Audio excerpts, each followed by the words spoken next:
Drink it in, drink it in, drink it in, man. It is picked up by the Lions. Coming back right side, 25. Picks up a block at the 30. It's at the 40. Drink it in, drink it in. Drink it in, drink it in, drink it in, man. Rolls to the right. Stafford throws deep. Got a man out there. Enzo. Caught. Touchdown, Detroit Lions. Marvin Jones. Stafford. Drink it in, drink it in. Touchdown, Detroit Lions. Cornbread.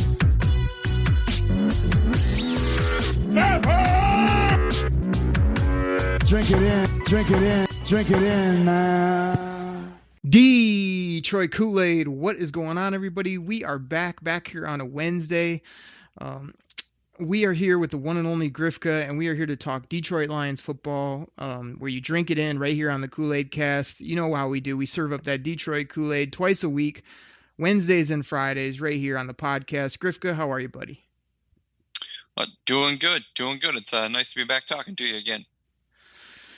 I wish I could say the same. No, we had fun last week. I obviously bashed you as I've been known to do. You had a pretty good show. I didn't mind it. You always make me laugh when you do your gimmicks in your show, as well as I think the people loved my I pulled the wool over their eyes a little bit with the Lions had a huge signing, and the signing was me signing Jadeveon Clowney to the Detroit Lions. I think they're laying in the weeds, Grifka. I think it could happen. Why not pay the guy and try to go in for this year? I know he's not the perfect fit, but I had some fun with that, and I really hope they pull the trigger on him or somebody big here. But I thought we'd talk a couple quick news and notes off the top. Julian Okwara, Romeo's brother, got inked up right before we started recording here to his rookie contract.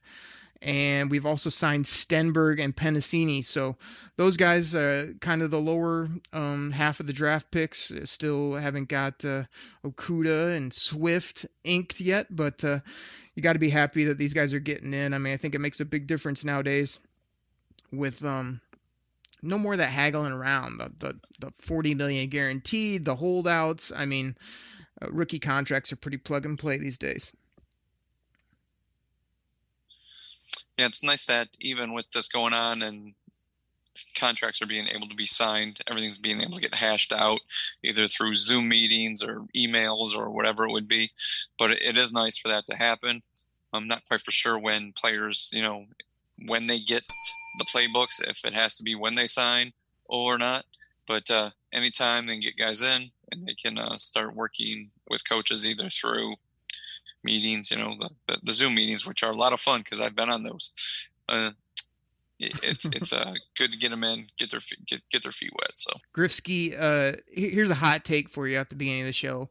If the Detroit Lions weren't picking in the top couple picks back when they had those horrible rookie contract agreements or parameters, I guarantee you the Lions win a playoff game at that point when they had Stafford, Calvin, and Sue in those, that 4-year span. But to pay all those guys that ridiculous guaranteed money off the top, it totally hurt the Lions, and obviously they bungled every second-round pick and a lot of other picks in that mix. But had we got Ndamukong Suh for, I don't have the number 2 picks numbers in front of me, but do you want to know what Julian Okwara's numbers are, Grifka, for his rookie contract?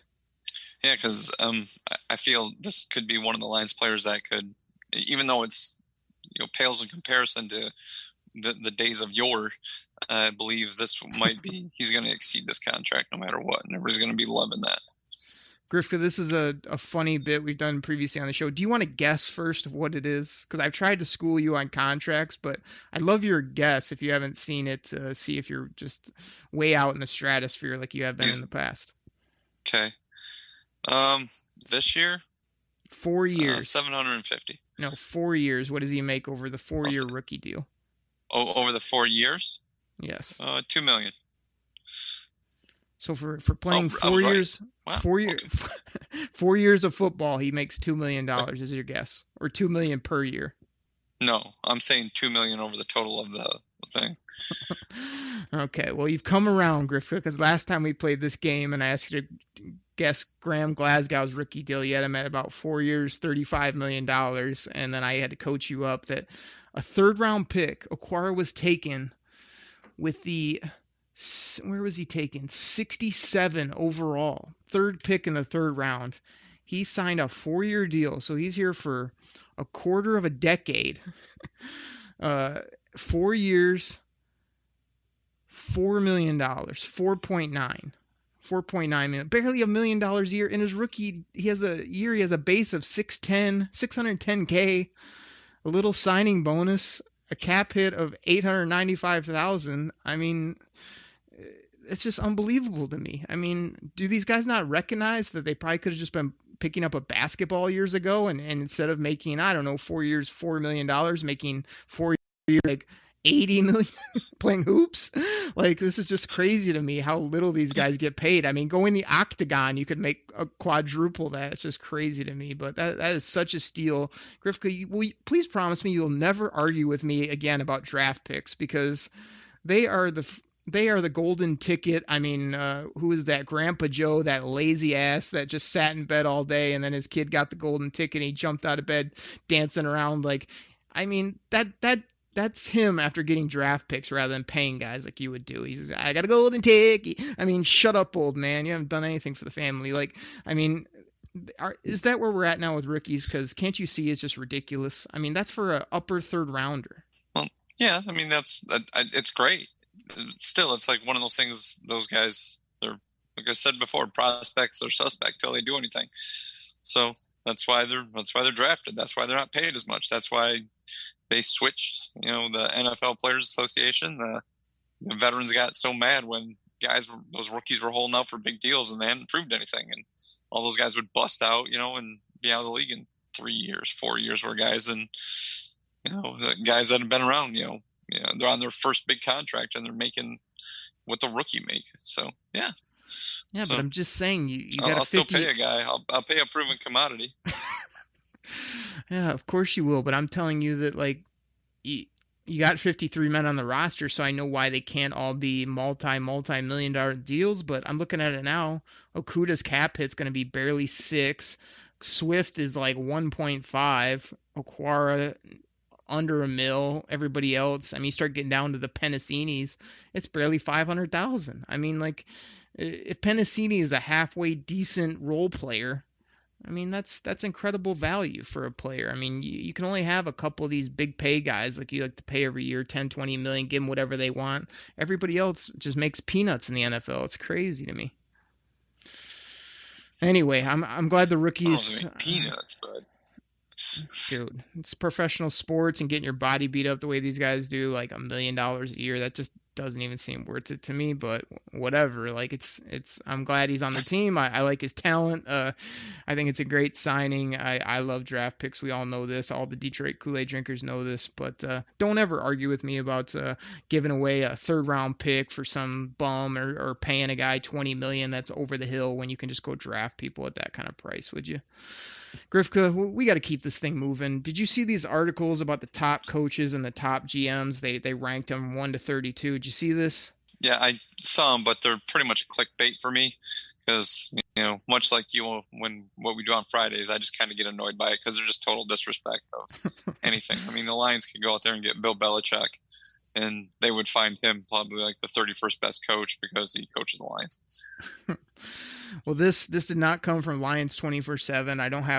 I'm not going to give credit where credit's not due, but they had Bob Quinn as the 25th ranked general manager in all of football. They had Matt Patricia as the 30th ranked head coach. We all know they haven't won at the level anybody expected. People always want to beat them up for every pick that isn't a Hall of Famer or Pro Bowler. I don't know, kind of like you do, but I mean, you can't have people like Matt Rule and the guy from Cincinnati and all these people in front of Matt Patricia. I mean, that's just ridiculous to me. What's your take on these guys really? being? They have Matt Rule in front of him? Well, we'll do the math, Grifka. He's 30th. There's only 2 people behind him. Yeah, all those guys, all the rookie coaches are in front of Matt Patricia. Jeez, I didn't even bear to look, but I mean, they got to be really bad because these guys that haven't even had a cup of coffee in the league. Our coach has Super Bowl rings and has been in basically every ball game despite injuries, despite his roster, is 30th. I mean, the guy's a freaking rocket scientist. Are you kidding me? Wow, that boggles my mind. I mean, gosh, okay. I mean, they probably would have was it the New York Giants quarterback? Was he like the quarterback coach in New England? And he kind of like came out of nowhere. Special teams. They must have him rated pretty high too. Oh, he was a special teamer.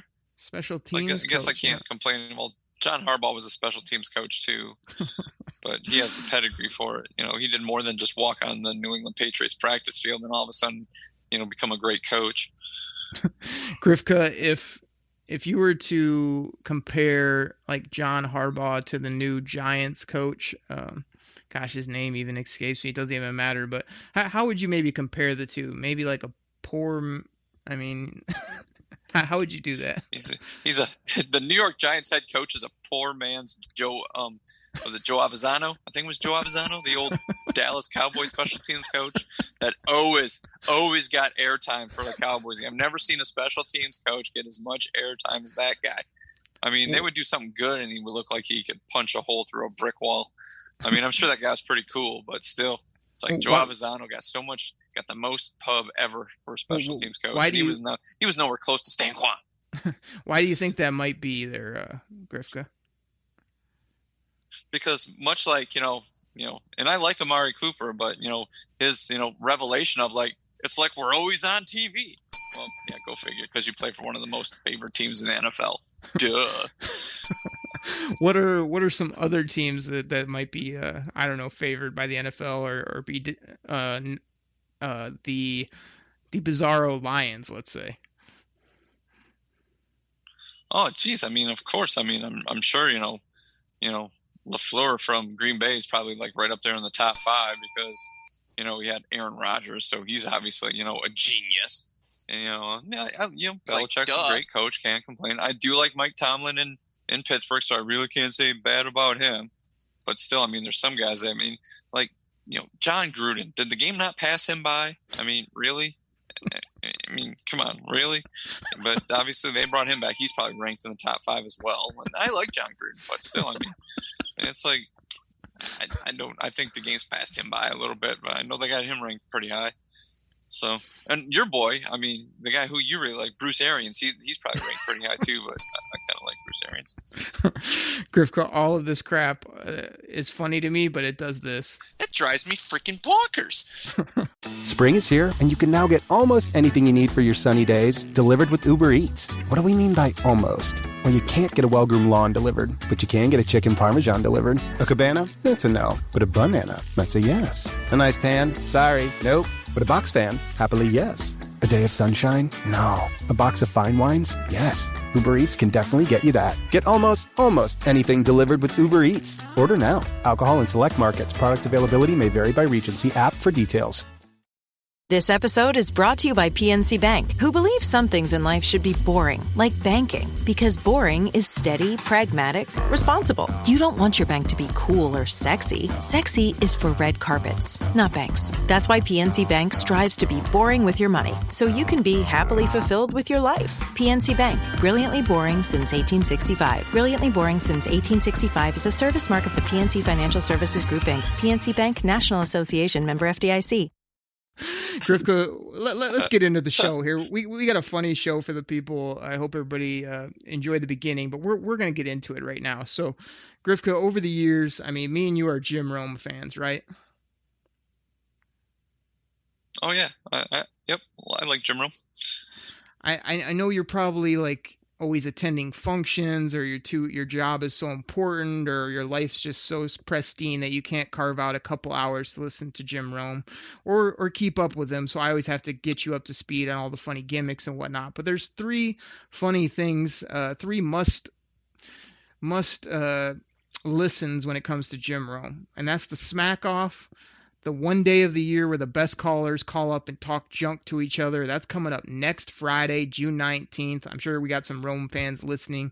Make sure you check out the Jim Rome Smack Off. It is hilarious. All the callers call up and kill each other and talk sports and make each other laugh. It's hilarious. They stopped doing this, but this was hilarious. The Hack Off, which was the worst callers of the show, would call up, and Jim Rome would listen to them and then usually drop the hammer on them. And then he did something called Romageddon, which he let his callers call up and do all the things he always forbids on the show, one time only. So, Grifka, what I thought we'd do, we're going to quickly walk through each of those Detroit Koolaid Cast style today. And if we start with the smack off, I mean, I think the fans saw that a couple weeks ago when I laid the hammer down on you during my show. I talked sports. I made fun of you. I entertained the people. I mean, I think they voted and obviously crowned me king of smack when it comes to Detroit Koolaid, the Detroit Koolaid Cast. I mean, if you wanted to hear a previous smack off call, maybe from one of our callers, I mean, it might sound a little something like this. Hi there. It's your boy Conrad down here in Huntsville, Alabama. Now, here's the thing. Typically, when I call in, I say hashtag Team Grifka. But I got some news for you, old Grifsky. I'm not hashtag Team Grifka no more. No more. I heard you talking about the Macy-Dixie line and all them down in Alabama, them mobile homes, and I'm not happy with you, young fella.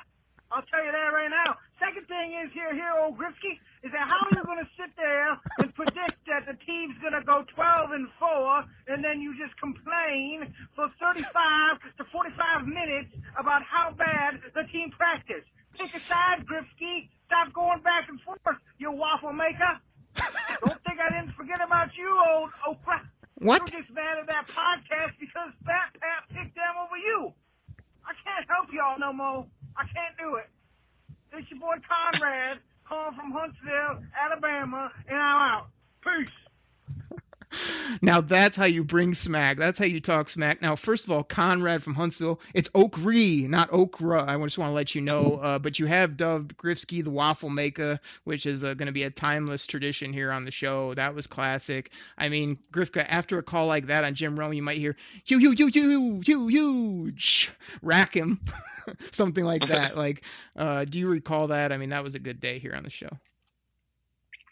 Yeah, I miss the days of Conrad calling. He must have something happen down there, like his mobile home blew away or something, or, the Campbell Soup telephone that he used to call us, doesn't work anymore, got disconnected. Roll one Tide, of those, baby. Roll Tide, baby. So that would be like the smack off. Us going back and forth, callers call in. We always give that call in line where you can call in, talk smack. Waffle Maker, what would that number be? That number is 989-272-3484. Once again, that's 989-272-3484. Absolutely. We'd love people to call in. I know we're somewhat in the down period, but we're going to get to football. We want your calls after games, before games, about players, all that stuff. And you just got to bring the heat like Conrad will put you on the show, and you could become legendary like him. Grifka, I mean, if we're talking hack off, if we're talking the worst of the worst, I mean, I hate to do it to LaFergus Nuggets, but I think he still has the crown as the biggest hack to ever call in the show, and it sounded something like this. Okay, Detroit Koolaid Podcast. This is LaFergus Nuggets. This is for stuck in the middle of the road, Derek, and the Populistic get 12-4 Grifka. You guys are the best Lions of my podcast watching. Down pat. I'm within 6 decades Lions fan, do or die. Just want to say that based on both of your games, one preseason takes, you're both drinking a drug-laced Lions Kool-Aid. Because the Lions you don't like that call. I don't like that call. Not a very good call. Had to drop the hammer on you, LaFergus. I mean, you came out, you tried to call us out. You're talking about our takes. I mean, I got to get you off the show at that point. But Grifka, tell me this wasn't the greatest riddle and rhyme you've ever heard on the show. You guys are the best Lions of my podcast watching. Down pat. We're the best Lions podcast of his watching. Down pat. Incredible. Legend. Instant legend. One of the greatest, the greatest hack on the Detroit Koolaid Cast of all time. Yeah, that would have been a great call if you used some self-gloss. I mean, I doubt Laferge's Nuggets is his name, Grifka. I mean, I don't know if that's what the birth certificate says. Oh, you mean he changed it to Laferge's Nuggets? I don't like my name, Mike Smith. I think I'd go to Laferge's Nugget. Sounds a lot better. It's a lot more easy for people to get out, when they call me up front there. Oh man, so Grifka, just rolls off the tongue. We've worked through the smack off and the hack off Detroit Koolaid Cast style, but the main part of the show today, this is gonna blow the people's minds, Grifka. I don't even know why I'm doing this. This is just craziness on my part, but the Romageddon segment, that's like, again, when Rome doesn't let people call in and do bum smack where they do jokes about bums, but if you did, it might go something like this: war bums using sausage patties as earmuffs, or war bums using bugles as vuvuzelas. He doesn't let them do that. He doesn't let people talk about other people's appearance, or I don't know, call them fat, like we did Mike Daniels a couple weeks ago. But he let them do that, all that different stuff for one show, one couple hour segment. And Grifka, today on the show, again, this is Detroit Koolaid Cast Armageddon, because I'm going to let you tell the people. We always drink the Detroit Kool-Aid up in here. We serve up those big glasses. Drink it in, man. I'm always the positive one. I'm always telling people why the Lions are going to do good, why their roster's a lot better than, we serve up the Detroit Kool-Aid. Today, one day only, I'm going to let you go, Grifka, go waffle maker. I'm going to let you tell the people why the sky might fall on this team, what might happen that's going to be terrible, how the regime might not even exist after this football season. I mean, I want to know all about the negative today. This is Bizarro land in the Detroit Koolaid Cast, but I know you're smiling from ear to ear over there. Are you ready to do this? Yeah, but I'm so positive on this team. This is going to be pretty hard for me to do. I mean, this is middle of the offseason Grifka, where he gave him 10 plus wins the last few shows. He's been positive. He's joking around. Today, we're going to get back to Eeyore. We're going to get back to the real Grifka, the guy that the minute something goes wrong, he's punching his coffee table. He's ruining my experience when we're at the game at Ford Field. And he gets to do it today because I'm actually going to allow it. Grifka, to get Detroit Koolaid Cast Armageddon started off, before we even get into the Lions, I want to do this to just blow the people's minds too. Grifka, before we get to that, would you give us a couple minutes on the Detroit Tigers draft pick, who you'd like them to take, and just what you're expecting from the greatest sport there is of baseball, before we get to your negative football takes? Can you do that? I'd really appreciate it. Sure. I mean, the draft is coming up here pretty soon, and everybody's predicting that they'll take Torkelson, the power hitting first baseman out of Arizona State. Now, I'm for one, I'm happy with that. The guy, he can mash the ball. He has, good average. He has power to all fields. Plus, he's a first baseman. They could use a first baseman. The Tigers have been trotting out some bums out there the last couple of years because Cabrera's just getting too old, and he's going to be DH now. Go ahead. Hello? I think we just lost the waffle maker right there. I gave him a chance to talk baseball, and he was gone. And I really wanted to do this the minute he started talking. That's not a good call. No. You don't like that call. I don't like that call. Not a very good call. Grifka, you there? Everybody, we're back. Grifka's back. He disappeared. I mean, Grifka, I give you one chance in Detroit Koolaid Cast Armageddon to talk baseball, and your connection drops off. Happened to be right around when I played crickets because I was getting tired of your garbage, and while you were gone, I hit you with the Jim Rome hammer. So I think we can move on. I think that's enough baseball. So now that that's over with, that will return to the sport we shall not speak of. Grifka, let's keep this Armageddon moving. Tell me why the Detroit Lions are going to season's not going to come together. It's going to be as bad as the last couple. The record's just going to be atrocious. How is that going to happen with the 2020 Detroit Lions, if it happens? Well, the first thing is that they're tied for the 5th toughest schedule in the NFL.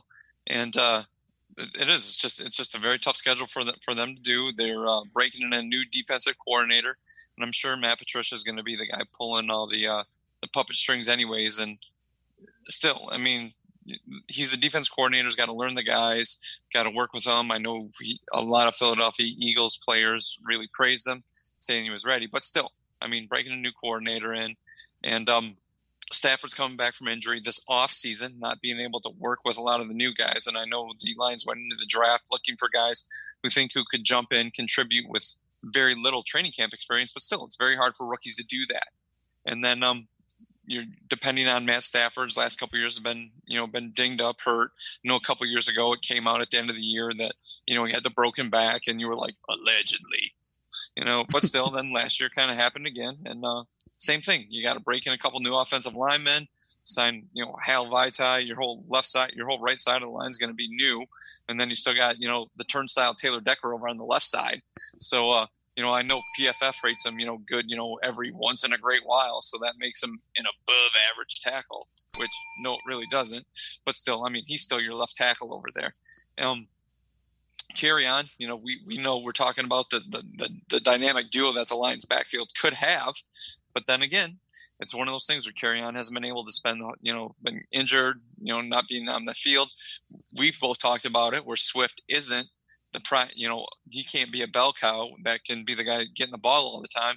And I know there's other guys there, Scarborough, they drafted Huntley, Ty Johnson, which I was high on Ty Johnson, but, this year the guy's really got to show me something, but he might not do anything. It's really nice that he can pull a Jeep wearing shoulder pads and, using an ox yoke, but still. I mean, can you outrun somebody on the field? It didn't look like he could last year. And then on the defense, I mean, they still really don't have a pass rush. I know that's not, Matt Patricia's big thing. He's more of a coverage guy. Well, realize one of your coverage guys now is a rookie, and we both really like Jeff Okudah. But still, I mean, learning to be a cornerback in the NFL is one of the toughest positions to play as a rookie. So that could be another reason. And Trufant, he's been okay on the other side. I don't think he's an upgrade from Slay. I don't even think it's a wash. I think Slay's better than him. So it's kind of a downgrade on the other side. I don't think he was dinged up in Atlanta, hasn't played as well, and that's why the Lions were able to get him. And then still, your linebacking core, you got some totem poles out there, and your fastest one sucks. I mean, yeah, it's nice that he worked out and he got all cut, but we're not selling jeans here in Detroit. We're playing football. It ain't going to make him, tackle any, get better tackling angles or cover anybody because you got ripped. Congratulations, you can go on one of those commercials where, like, I used, P90X or, whatever it is to get cut. Who cares? It doesn't matter. And it could be one of those things where Collins comes in here and when he went to Cleveland, he had such a down year, and then he went back to New England and he had another good year. But hopefully it's not one of those things like he went to Cleveland. He lives up to the expectations that we're hoping for. I mean, even you said you thought he maybe got paid a little bit too much for where he was at, and he could be one of those things where he doesn't perform like we need him to. And I know Christian Jones is out there, and I heard your take on Christian Jones, how PFF's rated him. But the guy's still, he's great when you run right at him and he doesn't have to move. Other than that, he sucks. Tavai, poor man's Chris Spielman. Gotta love the tackling ability, but he couldn't cover a coffee table. So it's one of those things where a lot could go wrong for this team. And it could be one of those things where the team's just, the coaching starts to feel the pressure. Matt Pat's trying to do some things, to I don't want to say save his job, but we've all seen the history. Detroit Lions coaches leave here and they may go get a coordinator job, a lowly coordinator job somewhere else, but he's not going to be looked at as a head coaching material anywhere else. And it really could affect Bob Quinn. It's like, dude, you got your chance to turn around, the franchise, and you really didn't. So once again, you could be back, the assistant to the assistant to the assistant, travel secretary or whatever. So, yeah, it could be like if losses start to mount up, the bad mojo happens, this team could be another, 4-win team, 5-win team.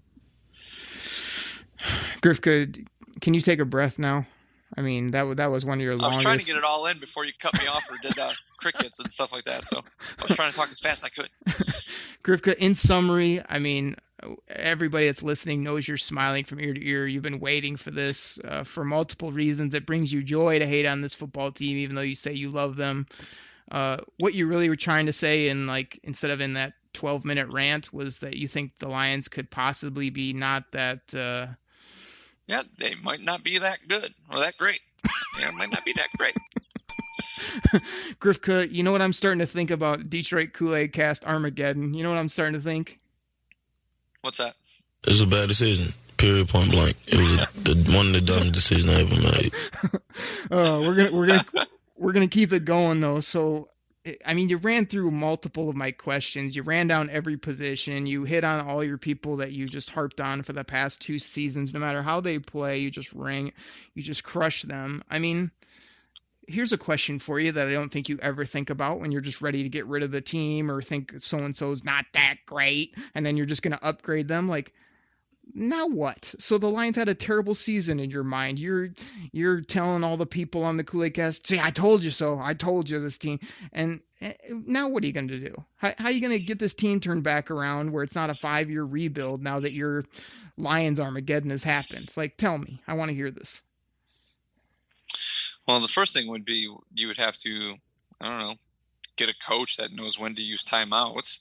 I mean, I don't know how many games you've been watching where at some point, like, call timeout, and he doesn't do it, or how he just, like, settles for stuff at the end of the half. It's just like, you got some time, why don't you try down and go down and try to score? You got Stafford, throw the ball down. I mean, you got Kenny and Marvin, but no, it's just like, they do the typical, like, oh, why don't we just, like, take a knee or just run a dive play into the defensive tackles. Oh, sorry, we'll take 2 timeouts, into the locker room with us. That would be the big thing. Getting a coach that actually knows how to coach would be the biggest thing, and not just sound good on the microphone. Policy is still the same. Come in here, swinging a big stick. Sorry, Jim Caldwell jumped in on you. Go ahead. You want to get Jim Caldwell back? I don't know if he's the right guy, but. I missed the fire of Jim Schwartz. I don't think he was the greatest coach either, but, he did turn that team around, from a 0-win team and took them to the playoffs. So, I mean, that's not all that bad. Child, please. Please. You trying to tell me you didn't like Jim Schwartz? You didn't like the mettle of him getting in a fight with, Jim Harbaugh as they were running off the field? You want a coach that'll fight for you. And obviously, fight the other coaches, So when's the last time Vince Lombardi punched somebody? I mean, I realize he has passed away, rest in peace. But the trophy is named after you, so that should give you the right to punch somebody every once in a while. So when did Vince Lombardi punch somebody, Grifka? I don't know. Policy is still the same. You check the report. Grifka, okay, you just talked about timeouts. You talked about things to me that really don't matter when it comes to winning and losing ball games or franchise or team building. Like you've blown it up. The Lions have done what you secretly hope, and they've had a horrible season in 2020. The coach is gone. The GM is gone. Whose fault is it? Whose number one fault is it? And how are you going to fix it? Are you gonna go get a new quarterback now after you didn't get one with the 3rd pick? Are you gonna overhaul the offense and the defense? Are you gonna just pay everybody whatever they want? Like, this is what you got to deal with, because you just want to get rid of Taylor Decker and Jared Davis every year, but you got no idea who you're going to put in there. So in your Armageddon, you got to fix it too. So tell me whose fault it's going to be when they have this epically bad season in Bizarro Koolaid Cast land today, and then tell me in a short few minutes how Grifka is going to fix it. What's your grandiose plan? What are you going to do sitting from your lazy boy, the president of Lazy Boy Scouting, to get this team right after 2-3 decades of losing that you've sat around for? Well, the hardest part is, you want to say who's to blame. It's obviously Bob Quinn's the guy to blame, because he's the one who fired Caldwell to bring in his own coach, and he's the one who's drafting the players to put them on the field. Now, we've heard rumors where Patricia likes somebody, Bob Quinn wants somebody else. They might butt heads a little there, but they seem to work pretty well together. But still, Bob Quinn's the one getting the guys on the field. He's the one bringing them in here. Now, as you've mentioned, they seem to have a lot of money left over to go and sign somebody. I listened to your Believin' cast where you talked about, they have the money, bring in Jadeveon Clowney for 1 year, make a real run for it. But I don't know. It doesn't seem like Bob Quinn's doing that. So either somebody's holding them back, trying to put the cheapest team out on the field that they can and having some left over, or those guys that we've mentioned before just aren't coming here. They're trying to bring them in here, and they're just not coming here because it's Detroit. But still, at that point, you as a GM, you need to be able to overcome that. And either he's sitting on the money, hoping to go score somebody, or somebody higher up's telling him, hey, this should be your team. This is really your limit. So, and then if that's the case, then you have to look at the lady wearing the rec specs, the shaded glasses driving around in the golf cart, waiting for her most favorite moment of, lifting up the trophy. But if you're hamstringing your GM to do that, then she ain't going to take the blame. She owns the team. She can do whatever she wants. At that point, you're going to have to bring in another GM. Correct. Now, with the draft the last few years, there are some building blocks there. There really can be. Especially on the offensive line with what they've taken. You run with the three guys that are there in the middle, Jackson, Stenberg, and Frank Ragnow. Vaitai, I don't know about him. He just seems really risky. I know what they paid for him. Some people really blew off the roof. But once again, I heard, listen to your other podcast, his number's really not that bad compared to what other right tackles are making. So you could almost kind of live with that for a little bit. They got Swift. You go out and re-sign Kenny. I mean, you start to use Hawkinson. He was the number 8 pick. You can't force it on him, but this guy has to be more than Kyle Brady. So you got to draw up some plays for him on the defense. Yeah, you got Okuda.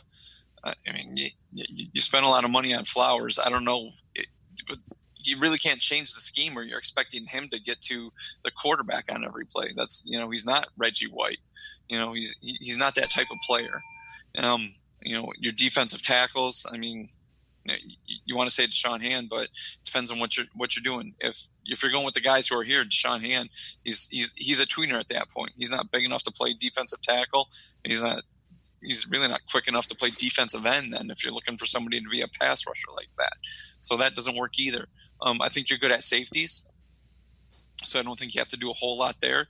And once again, your linebackers, there's one of those things. Jimmy Johnson loved the fast linebacker. So if you're looking for a coach who loves that thing, you're going to have to scrap your whole linebacking core and bring in a whole bunch of different linebackers.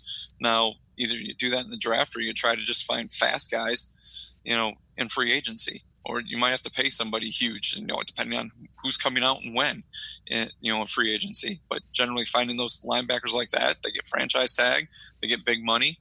And if the higher ups, Martha is not allowing GMs to use the full cap, you're not going to be able to do that. So at that point, you're going to have to go out and draft some fast linebackers.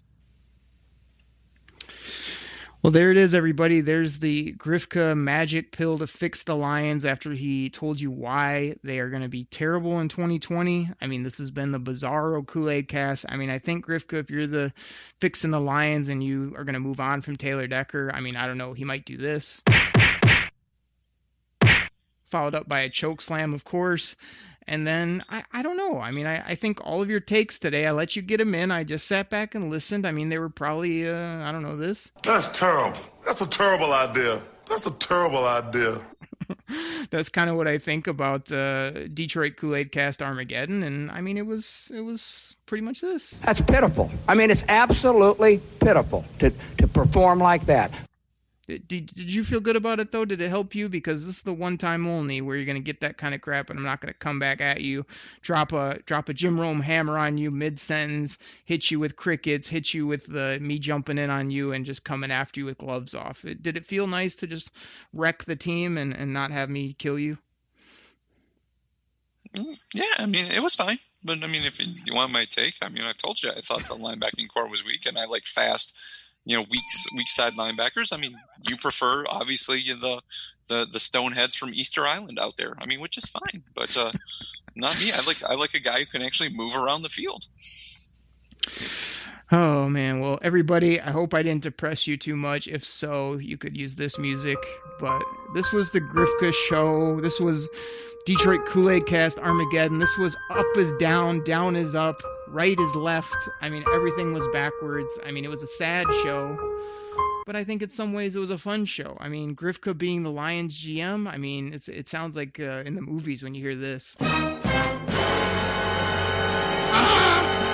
That's what I think of when I have Grifka fixing the Lions or telling me why they're not going to be good. We'll be back here on Friday talking Detroit Lions, drinking the Detroit Kool-Aid, Grifka. Drink it in, man. With a side of cornbread and being positive and talking about this team. Well, at least I will be. We'll see where you're at come our Friday show. Everybody, thank you so much for listening to Detroit Koolaid Cast. Before we get up out of here, I mean, on the Bizarro show, Grifka, I mean, just curious if you, I don't know, have anything else for the people? Nope. Grifka, the Bizarro show, do you have anything else for the people? Yes, since everybody enjoyed my takes, please hit me up on Twitter at Grifka DKC and let me know. Like, hey, we agree with you, we don't agree with you. Mostly, I realize it's going to be like, we agree with you because, we like fast linebackers as well, and Taylor Decker sucks. Nope. So, hey, nope. I appreciate that. Oh, my goodness. Everybody, I just can't believe we've done on this show. Grifka will be back to saying nope on Friday. I mean, this show has done this. That drives me freaking bonkers. Grifka does this every week. What the hell are you doing? That's my take. Everybody will get up out of here. We'll see you Friday talking all things Detroit Lions right here on the Detroit Koolaid Cast. Take care, everybody. We're out. Pack the bag, start the plane. This game is over. It is over. What a comeback by the Lions. Drink it in, man.